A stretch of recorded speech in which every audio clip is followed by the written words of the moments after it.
السلام علیکم ورحمۃ اللہ وبرکاتہ۔ بسم اللہ الرحمن الرحیم۔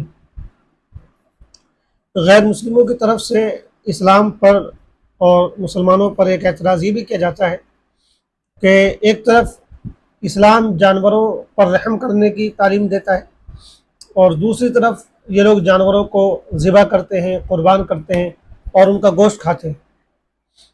تو گویا کہ یہ کہا جاتا ہے کہ جانوروں کو ذبح کرنا، جس کو کہتے ہیں جیو ہتیا، یہ گویا کہ جانوروں کی ہتیا ہے اور یہ جانوروں پر ظلم ہے۔ جب اسلام دیا کی اور رحم کی تعلیم دیتا ہے تو پھر مسلمانوں کو جانوروں کے ساتھ اس طرح کا معاملہ نہیں کرنا چاہیے۔ یہ اعتراض کوئی نیا نہیں ہے، یہ بہت پرانا اعتراض ہے اور ہمیشہ اس کا جواب دیا گیا ہے، لیکن لوگ جو ہے اس اعتراض کو پھر بھی اچھالتے رہتے ہیں۔ بقرعید کا موقع آتا ہے تو یہ بات اور زیادہ تازہ ہو جاتی ہے اور پھر اس پر جو ہے لوگ طرح طرح کی جو ہے بدتمیزیاں اور طرح طرح کے جو ہے کمنٹس کرنا شروع کر دیتے ہیں۔ دیکھیے، پہلی چیز تو یہ کہ جانوروں کا گوشت کھانے کی جو روایت ہے یہ صرف مسلمانوں کے ساتھ خاص نہیں ہے۔ جانوروں کو ذبح کرنا، جانوروں کو قربان کرنا یا ایشور کے نام پر، اللہ کے نام پر جانوروں کی قربانی پیش کرنا، یہ صرف مسلمانوں کے ساتھ خاص نہیں ہے۔ خود ہندوؤں کی مذہبی کتابوں میں جو ہے جانوروں کا گوشت کھانے کی اجازت دی گئی ہے۔ منوسمرتی میں ہے کہ اگر کوئی جانوروں کا گوشت کھاتا ہے تو وہ کوئی برائی نہیں کرتا ہے۔ اسی طرح منوسمرتی میں ہی ایک جگہ یہ بھی ہے کہ ایشور کے نام پر قربانی کرنے میں کوئی حرج نہیں بلکہ قربانی کرنی چاہیے۔ اس طرح مختلف ان کی مذہبی کتابوں میں قربانی کا ذکر، جانوروں کا گوشت کھانے کا ذکر موجود ہے۔ اور پھر جس کو ہمارے یہاں قربانی کہا جاتا ہے ان کے یہاں بلی کہا جاتا ہے۔ بلی چڑھانے کی رسم دنیا کے تقریباً ہر مذہب میں پائی جاتی ہے، حتیٰ کہ آج جو ماڈرن دیش کہلاتے ہیں، ترقی یافتہ دیش کہلاتے ہیں، روس ہے، اس طرح کے جو بڑے بڑے دیش ہیں، ان میں آج بھی جو ہے مختلف موقعوں پر جانوروں کی قربانی پیش کرنے کا رواج ہے۔ یہ صرف ہمارے ہندوستان میں کچھ لوگ ہیں جو کہتے ہیں کہ بھائی جیو ہتیا جو ہے یہ پاپ ہے، جیو ہتیا جو ہے یہ گویا کہ جانوروں پر ظلم ہے۔ یہ صرف یہاں کے کچھ لوگ ہیں جو اس طرح کی باتیں کرتے ہیں، حالانکہ خود ان کے یہاں، ان کی مذہبی کتابوں میں اور خود ان کے یہاں سماج میں جو ہے، ان کی تاریخ میں اس طرح کی چیزیں بے شمار موجود رہی ہیں۔ بلکہ ان کے یہاں تو جو ہے انسانوں تک کی بلی دینے کا رواج رہا ہے۔ جو جانوروں پہ اعتراض کرتے ہیں ان کے یہاں انسانوں کی بلی دینے کا رواج رہا ہے، ان کو تو کچھ بولنا ہی نہیں چاہیے۔ تو پہلی بات تو یہ کہ یہ کوئی مسلمانوں کے ساتھ خاص معاملہ نہیں ہے۔ قربانی پیش کرنے کی بات ہو چاہے یا بغیر قربانی کے ویسے بھی گوشت کھانے کے لیے جانور کو ذبح کرنے کی بات ہو، دنیا کے ہر ملک میں گوشت کھایا جاتا ہے، دنیا کے ہر ملک میں جانوروں کو ذبح کیا جاتا ہے۔ یہ تھوڑا سا علاقہ ہے جہاں لوگ اعتراض کرتے ہیں، اور یہ بھی صرف زبانی اعتراض کرتے ہیں سیاسی پروپیگنڈے کے لیے، لیکن جو ہے خود بڑے بڑے ان کے دھارمک گرو اور بڑے بڑے ان کے لیڈر جو ہے خوب گوشت کھاتے ہیں۔ ایک بات تو یہ، دوسری بات یہ کہ تاریخ میں جو انسان نے ترقی کی ہے، ارتقا کیا ہے، آپ پرانی تاریخ پڑھیں گے تو انسان جو ہے وہ جنگلوں میں رہتا تھا جب اس نے ترقی نہیں کی تھی اور تمدن جو ہے اس طرح سامنے نہیں آیا تھا، تو انسان جنگلوں میں رہتا تھا اور اس وقت اس کو پیٹ بھرنے کے لیے شکار کرنے کی ضرورت ہوتی تھی۔ تو ہمیشہ انسان کی جو پرانی تاریخ رہی ہے وہ شکار سے جڑی رہی ہے، وہ شکار کر کے جانوروں کو مار کے جو ہے اپنا پیٹ بھرتا تھا۔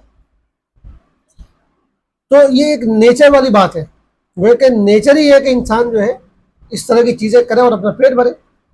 یہ کوئی ایسی پہلی مرتبہ کوئی چیز پیش نہیں آ رہی کہ جو اسلام نے حکم دیا ہو، بلکہ تاریخ میں ہمیشہ جو ہے انسانوں نے جب اس طرح ترقی حاصل نہیں کی تھی، اس سے پرانی پہلے کی باتیں ہیں، تو انسان جو ہے وہ جنگلوں میں رہتے تھے، بیابانوں میں رہتے تھے اور پیٹ شکار کر کے جو ہے وہ پیٹ بھرتے تھے۔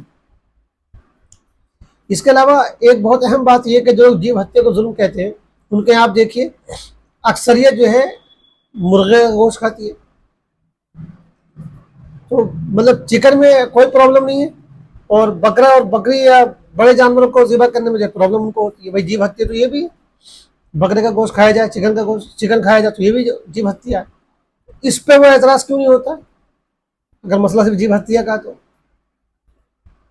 اور ایک اہم چیز یہ بھی ہے کہ اب تو سائنس نے یہ پروف کر دیا ہے کہ جو سبزیاں ہوتی ہیں، پیڑ پودے ہوتے ہیں، ان میں بھی جیو ہوتی ہے، ان میں بھی جو ہے مطلب ایک شعور ہوتا ہے، ایک زندگی ہوتی ہے۔ جیو ہتیا ٹائپ کی چیز تو یہ بھی ہے۔ پھر سبزیوں کو بھی تکلیف ہوتی ہے جب ان کو کاٹا جاتا ہے، پیڑ پودوں کو بھی تکلیف ہوتی ہے، تو پھر تو آپ سبزی کھانا بھی بند کر دیں۔ لیکن کیا کوئی یہ بات کہہ سکتا ہے؟ تو یہ بالکل جو ہے نون سینس ٹائپ کی ایک چیز ہے جو کبھی بھی آدمی کی سمجھ میں نہیں آ سکتی۔ اب پھر اس کے علاوہ ایک پوائنٹ اور بھی قابل غور یہ ہے کہ اللہ تعالیٰ نے انسانوں کے جو دانت بنائے، ان میں یہ سائڈ کے جو دانت نوکیلے رکھے گئے ہیں، یہ ان جانوروں کی طرح دانت ہیں جو گوشت خور ہوتے ہیں، جو گوشت کھاتے ہیں۔ اللہ تعالیٰ نے انسانوں کو سپاٹ دانت بھی دیے ہیں اور یہ نوکیلے دانت بھی دیے ہیں۔ یہ اس بات کی طرف اشارہ ہے، بنانے والے نے یہ پہلے ہی اشارہ کر دیا ہے کہ تمہیں جو ہے سپاٹ دانت بھی دیے گئے تاکہ تم سبزی اور اس طرح کی چیزیں کھاؤ، اور تمہیں نوکیلے دانت بھی دیے جا رہے تاکہ تم گوشت کھاؤ۔ انسانوں کے دانت ہی اس طرح بنائے گئے ہیں جو گوشت کھانے کے کام آ سکے، ورنہ پھر انسانوں کو جو ہے بالکل بھینس کی طرح سپاٹ دانت دیے جاتے ہیں، یہ نوکیلے دانت کیوں دیے جاتے ہیں؟ اور ایک بہت اہم بات یہ بھی ہے کہ گوشت میں بہت سارا پروٹین ہوتا ہے، اور کچھ پروٹین ایسا ہوتا ہے جو گوشت کے علاوہ کسی اور چیز میں نہیں مل سکتا ہے، اور انسان کی باڈی کو ایسے پروٹین کی ریکوائرمنٹ ہے، ضرورت ہے۔ تو اگر ہم گوشت نہ کھائیں تو وہ پروٹین انسان کو کیسے حاصل ہوگا؟ لوگ کہتے ہیں کہ انڈے وغیرہ کے ذریعے وہ پروٹین حاصل ہو سکتا ہے، حالانکہ بلا وجہ کی بات ہے۔ سائنس کہتی ہے کہ نہیں، کچھ پروٹین ایسا جو گوشت ہی سے حاصل ہوتا ہے۔ پھر ایک اہم بات یہ بھی ہے کہ اگر جانوروں پر اتنی ہی دیا آپ کو آ رہی ہے تو پھر جانوروں کے ساتھ جو دوسرا آپ سلوک کرتے ہیں، سواری ان پر کر رہے ہیں، بوجھ ان پر لاد رہے ہیں، پھر ان کو بالکل بھی کسی کام میں استعمال مت کیجیے، ان کو گھر میں راجا بنا کے رکھیے۔ پھر تو ان کے نہ بال کاٹیے، نہ ناخن، نہ ان کے جو ہے نہ ان پر سواری کیجیے، نہ ان کو اپنی گاڑیوں میں جوتیے، کچھ بھی ان کے ساتھ مت کیجیے، ان کو پھر آرام پہنچائیے، بالکل ان کی سیوا آپ کیجیے۔ بلکہ اس لیے قرآن یہ کہتا ہے کہ یہ جو ساری دنیا ہے یہ انسانوں کے لیے بنائی گئی ہے۔ اللہ تعالیٰ نے سارا سنسار انسانوں کے لیے بنایا ہے، انسان اس دنیا کا راجا ہے، یا تو اس دنیا کی ساری چیزیں انسانوں کے لیے بنائی گئی ہیں، انسانوں کی سیوا کے لیے بنائی گئی ہیں۔ تو انسان جن چیزوں کو بھی چاہے اپنی خدمت کے لیے استعمال کر سکتا ہے، البتہ اس کے لیے ایک طریقہ دے دیا گیا ہے کہ اس کا خیال رکھنا چاہیے۔ کوئی شوق میں جانوروں کو مارتا پھرے، بلا وجہ میں ذبح کرتا پھرے اور گوشت اس کا پھینکتا پھرے، اس کی اجازت نہیں ہے۔ بس یہ کہ آپ کو اگر کھانے کی ضرورت ہے تو آپ کھانا کھائے، مطلب گوشت کھا سکتے ہیں، ضرورت کے مطابق جانور ذبح کیجیے، قربان کیجیے۔ اسی طرح اللہ کے نام پر جو ہے جانور آدمی قربان کرتا ہے، اسلام میں اس کی تعلیم دی گئی ہے، اور اس کی بڑی حکمتیں ہیں، اس میں بڑی گہرائیاں ہیں، اور اس کا بڑا اہم پیغام ہے۔ تو اس وقت ہم اس پیغام پر تو گفتگو نہیں کر رہے، لیکن اصل بات یہی ہے کہ بھائی جانوروں کو قربان کرنے میں یا جانوروں کو ذبح کرنے میں، یعنی گوشت کھانے میں، انسانی اعتبار سے، عقلی اعتبار سے کوئی بھی ذرا سا بھی حرج نہیں ہونا چاہیے، اور ذرا سی بھی اس میں کوئی ظلم والی بات نہیں ہے، کیونکہ بنائے ہی انسانوں کے لیے اس طرح اس کو گیا ہے۔ اور پھر ایک چیز یہ بھی تو دیکھیے، جس طرح جانوروں میں آپ دیکھیں نا، جو بڑے جانور ہوتے ہیں وہ چھوٹے جانوروں کو کھاتے، زندگی کا جو سسٹم بنایا بنانے والے نے، قدرت نے، وہ ایسے ہی ہے کہ ہر مخلوق جو ہے دوسری مخلوق سے فائدہ اٹھا رہی ہے، اور کسی نہ کسی حد تک دوسری مخلوق کو فائدہ پہنچا رہی ہے۔ یہ پورا سسٹم ہی ایسا ہے۔ تو بڑی مچھلی چھوٹی مچھلی کو کھا رہی ہے، ایسے جو ہے بہت سارے درندے چھوٹے جانوروں کا شکار کر رہے ہیں اور ان کا گوشت کھا رہے ہیں۔ اور پھر انسان کو جو ہے یہ کہا گیا کہ تم اپنی ضرورت کے مطابق ان تمام چیزوں کو استعمال کر سکتے ہو۔ اور پھر اسلام نے پابندی بھی لگا دی ہے کہ کن جانوروں کا گوشت کھایا جا سکتا، کن کا نہیں کھایا جا سکتا۔ ان جانوروں کا گوشت کھانے کی اجازت دی گئی ہے جن کے گوشت میں کوئی نہ کوئی فائدہ ہو سکتا ہے، یا کم از کم وہ نقصان دہ نہ ہو، اور جن جانوروں کا گوشت کھانے سے نقصان ہو سکتا ہے ان کے گوشت کو منع کر دیا گیا ہے۔ شیر کا گوشت نہیں کھا سکتے، لومڑی کا گوشت نہیں کھا سکتے، بچھو اور سانپ کا گوشت نہیں کھا سکتے، کیونکہ یہ زہریلے جانور ہیں۔ ان میں جو ہے ان کا گوشت کھانے کے نتیجے میں انسان کے اندر جو ہے غلط طرح کا مزاج پیدا ہو سکتا ہے، تو اس طرح کی چیزوں کو منع کر دیا گیا ہے۔ تو خلاصہ یہ کہ یہ ساری کائنات جو ہے وہ انسانوں کی سیوا کے لیے بنائی گئی ہے۔ سورج بھی انسانوں کی سیوا کر رہا، روشنی پہنچا رہا ہے، تو سورج کو بھی تو تکلیف ہو رہی ہوگی، پھر آپ کہہ دیجئے کہ بھائی ہمیں سورج کی روشنی نہیں چاہیے۔